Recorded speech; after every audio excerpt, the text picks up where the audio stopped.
Hey guys, so I'm really digging this live video thing. Hope I'm not annoying people, but I have another. I'm just getting these thoughts in my head, these feelings in my heart, just this mindset that's taken over us as a culture. We have a line being drawn in the sand today. We have a line being drawn, a plumb line being pulled. I believe, me personally, I believe it's by God. I believe God's drawing a plumb line, and He's wanting, yes, and He's wanting us to choose which side we'll be on, and which side of history we'll be on. Thank you. Have a great day. You too. Had to get me a little grub, but what side of history we'll be on. And we can look and see the atmosphere, the mindset of our culture, the way it's changing, and the way that, in one year we have Black Lives Matter, and we all know that the police have become more militant. They've become more militarized as their training and their SWAT behavior. It used to be special forces. The special forces of the police was the SWAT, right? And so you'd have a small portion of the police force that was SWAT, that was made for high threat targets, and they'd send those in. But now it seems like more and more the vast majority. Hey guys, hey Matt, what's up, buddy? The vast majority of police are being trained today for a militarized mindset.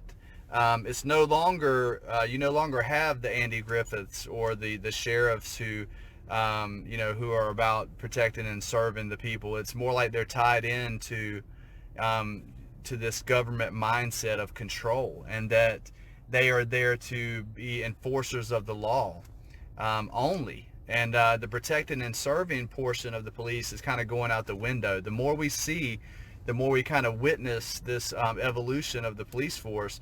We can see it. It's pretty black and white if you look at the history in the 70s and 80s, the way the police were and how they are today. And I just witnessed on, I was doing a live video earlier where I was talking about, us being born into this world as babies, and we're vulnerable. That's why we were meant to be one. Christ said, I pray that you be one as my Father and I are one, as I and my Father in heaven are one. And so when he meant we're one, he meant in one accord, of one spirit of truth and peace and love and harmony. And this spirit that's supposed to be guiding us and guiding our conscience, we're supposed to be listening to our conscience, says care for your brother, care for the neighbor, care for your neighbor, care for those who are hurting. And the American spirit was about that. We were about, the original message of America was, bring us your huddled masses, bring us, you're hurting, you're needy, you're hungry. Come here. We want to all be together in this so that we can help each other, and we have a mindset to help, right, one another.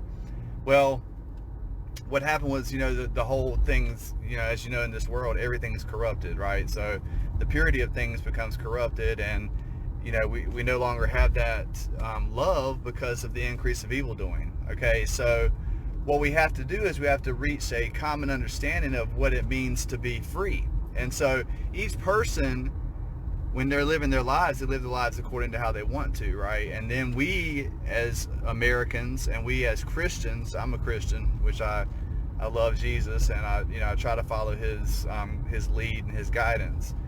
We love one another, and you love your neighbor, but you let your neighbor live their life how they want to, right? And you love them in that. And that's what the American spirit was kind of built on. We were built on, we're going to live our lives the way we want to, with freedom, and that each man is a sovereign being, granted unalienable rights by our Creator, and we're all created by God. So back to where we're facing today. See, we have today this mindset of, okay, you're not sovereign. You're not able to let God be your guide, so we're going to be your guide. We're a controlling government. We're going to make these laws, and now we have an enforcement agency that's going to come in and enforce this law over you. Okay, now I'm all for law and order. I'm all for constitutional laws and orders, because without law and order, you know, we have chaos, and nobody wants to live in chaos. But what I'm not for is a police state, a nanny state that is going to step in and tell us how to live every little second of our lives. That they want to monitor us and say, you can do this and you can't do that. You can do this and you can't do that. You know, no. We were never meant to be micromanaged. We are guided by our conscience. We all have one consciousness of right and wrong. We all have that in us. If you dig down deep inside of you, you know what's right and wrong. Everybody does. Paul said he went to people before they heard the gospel of Jesus and said, hey, your conscience is already bearing witness of the truth. If you would just look inside your heart, you know what right and wrong is, right? So in our nation, when a person is born, we raise our children up in the way we'd have them go, right?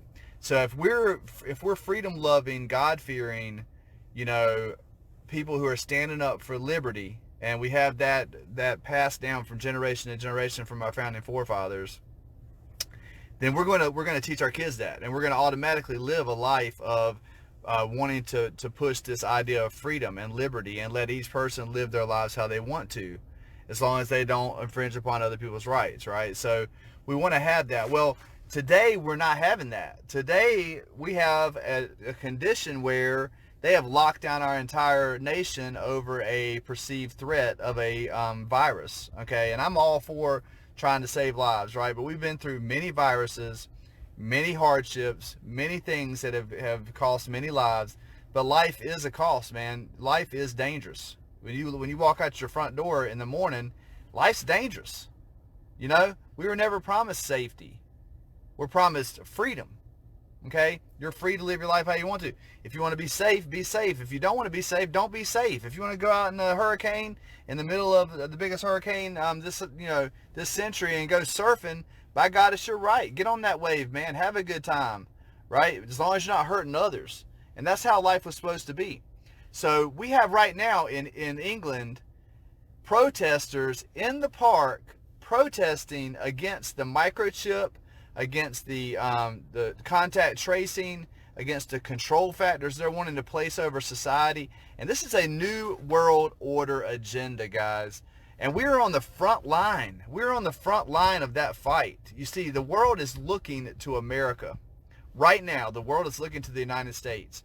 What are the fighters of freedom going to do? What is that the youngest, probably one of the youngest countries in this world? We're only 200 and some years old, right? We got together. Our forefathers, centuries ago, a couple centuries ago, got together and took pitchforks, man, and hunting muskets, and went out and fought against, and I keep saying this because it blows my mind the more I think about it.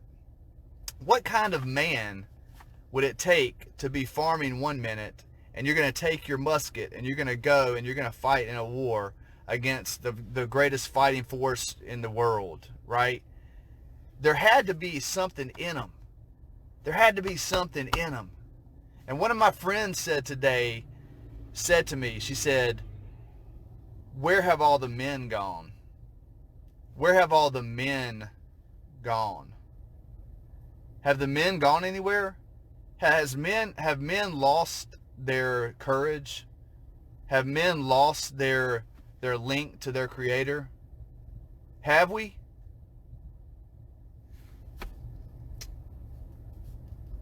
I got to look my kids in the face every day. And I got to tuck them in at night and kiss them on their heads. And I got to look at them, and in my heart, I have to be able to tell them, I did a good fight for you today, kids. I fought for you today. That's why I fight. I fight for my children, right? The same reason why God fought for us. The same reason why God laid down his son's life on the cross for us. It's because we're his children, right? He cares about us. And he created every one of us. Every one of us he created. And he granted us unalienable rights. Unalienable, which means no lien can be placed against it, which means there can be no debt unto it, which means it cannot be removed. It cannot be removed by a man. It cannot be removed by any force in this world. And that's what we have to fight for. Because that's the country I want my kids to live in. I want my kids to look back on our country and say, man, what a great nation.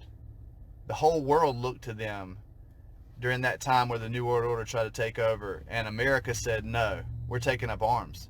It's time for us to fight against this. We're not going to stop. If you want to go to the full force time, we have the forces to retaliate. And that's really, at the end of the day, the only thing that's going to secure our freedoms is our willingness to step up and fight. Do we want to pick up arms?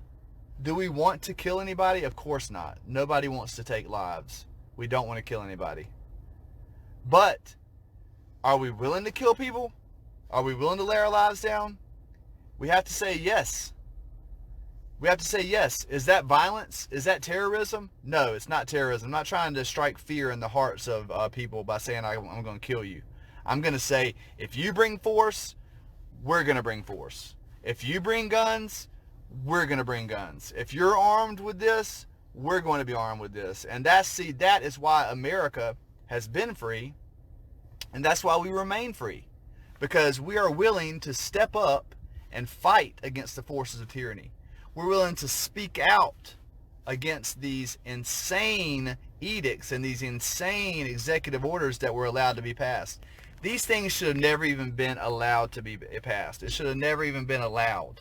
People should have said, say what? No. That's what the medical field's for. Let the medical field do it. Now, if they start getting overrun and they get to 150% capacity and the hospitals are getting overrun, then we'll shut down and we'll go home. But until then, let the medical industry do what the medical industry does. So I just wanted to give you that inspiring message that today, when I was watching the protests in England, they were out in the I don't know if you saw the video, but they were out in the park protesting, and the cops were just arresting them one after the other, just arrest them. Arrest this old man who was passing out flyers. Said, you can't do that. That's against the against this order. That's against this general statute. Freedom of speech, freedom of press, freedom of being able to pass out a flyer. They arrested them for passing out a flyer. Okay, this is in England where they've already taken their guns. See, if we'd had guns armed up and lining all around the park and said, no, you're going to let them speak. And when they came out and said, we're going to take this freedom of speech from you, somebody stepped up and said, no, you're not. Not unless you want a gunfight on your hands. Because unless you want the OK Corral, you better back down, because we're going to let our people speak. This is what they want to say. And each and every one of them has their own message. We have so many people in ReOpen NC that have their own messages. They have battered women that are being abused because they're having to stay home in domestic violence situations. Children that are going hungry because they're not going to school. They're unable to eat. They're unable to have their lunches the way they did because their families can't afford it. Parents not being able to work because they don't have anybody to take care of their kids. They don't have child care. The school system was their child care. Small business owners going out of business. LGBTs having their domestic violence situations. We had all walks of life in ReOpen NC, and it was not about race. It was not about creed. It was not about religion. It was not about the things that divide us. It was about the things that unite us. And I think that's really, if Americans were just to set aside all the things that divide us and focus on the things that unite us, we would have a strong country. We would have a much stronger country. One that is proud to be in this nation. One that has national pride. That can look in the mirror and say, I did a great job today because I fought for freedom. I fought for liberty. I fought for the things that matter to ensure the next generation is going to be taken care of, that they're going to be able to live their lives the way that they want to live their lives and the way that I bring them up to live.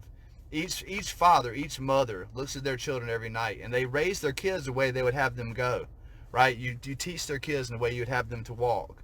And you want to say, man, I did a good job doing this, right? You want to, at the end of our lives, we want God to say, good job, good and faithful servant. You did a great job in what you did, right? So if we let liberty slip away, we let freedom slip away, and you let a controlling force come in and control your family and tell you how to live and tell you what to do and micromanage you and monitor every move you make and monitor your health and give you forced vaccines and force everything they're going to do to you, you've lost. You've lost that edge. You've lost your ability to raise your kids in the way you'd have them go, because now the state owns them. And this is this indoctrination mindset that they're doing in the schools. they've already started this, like, trying to indoctrinate them to wear masks and have social distancing and not be able to do these things. And, you know, it's control. It is a control factor. That's all this is. It is a test run to see how much liberty we're willing to give up without a fight. Well, you know what I say? Not an inch. Not an inch, Mr. Cooper. Not an inch, tyrant governor.